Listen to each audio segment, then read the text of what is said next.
सोनामुखी, हरड़, मुलेठी जैसी अनेक जड़ी बूटियां और हजारों वर्षों का प्राचीन आयुर्वेदिक ज्ञान इस एक बोतल में समाया हुआ है।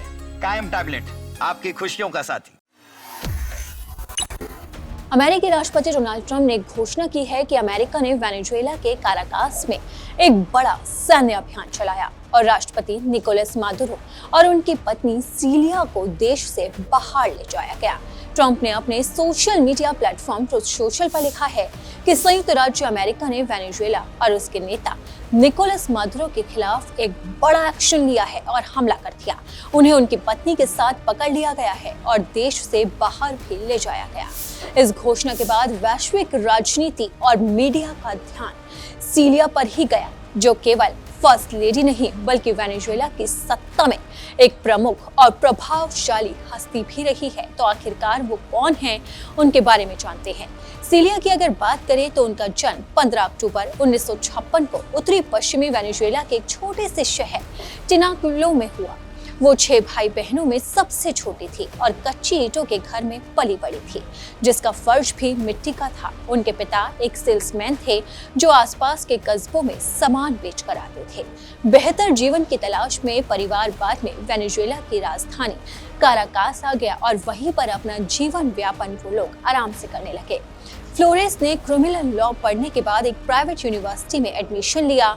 शुरुआती दिनों में उन्होंने ह्यूगो चावेज की वकील के रूप में पहचान बनाई और बाद में वेनेजुएला के अटॉर्नी जनरल भी बन गई। एक छात्र के रूप में फ्लोरेस को राजनीति में कोई खास दिलचस्पी नहीं थी। उन्होंने पुलिस स्टेशन में पार्ट टाइम काम किया, गवाहों के बयान लिखे और अपने पहले बॉयफ्रेंड से शादी भी की, जिससे उन्हें 3 बेटे भी हुए। फ्लोरेस का राजनीतिक सफर 1989 में कागजों के तौर पर शुरू हुआ, जब ईंधन की कीमतों में वृद्धि के कारण हुए दंगों ने काराकास को हिला दिया। रॉयटर्स के अनुसार इस घटना ने उनके अंदर एक क्रांतिकारी भावना जगाई। उसी समय ह्यूगो चावेज ने सेना में तख्ता पलट की कोशिश की। फ्लोरेस उनसे प्रभावित हुई और उनके कानूनी बचाव में मदद की पेशकश की और मैदान में भी उतर आई। शुरुआती दिनों में फ्लोरेस की मुलाकात काराकास के यूनियन लीडर निकोलस मादुरो से हुई। मादुरो और फ्लोरेस दोनों अपने अपने जीवन साथियों से तलाक लेने की प्रक्रिया में थे।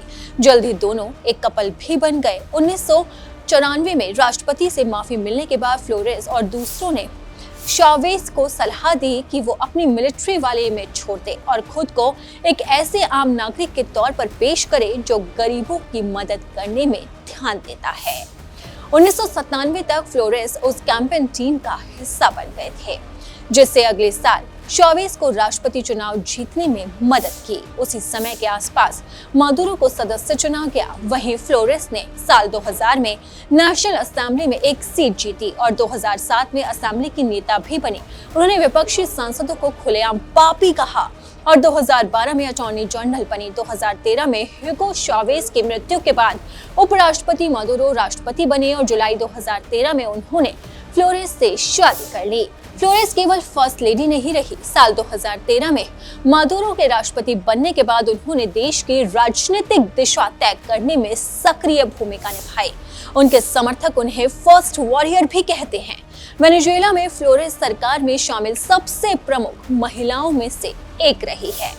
बीते शनिवार वेनेजुएला में एक अमेरिकी सैन्य अभियान के दौरान फ्लोरेस और मादुरो दोनों को हिरासत में ले लिया गया।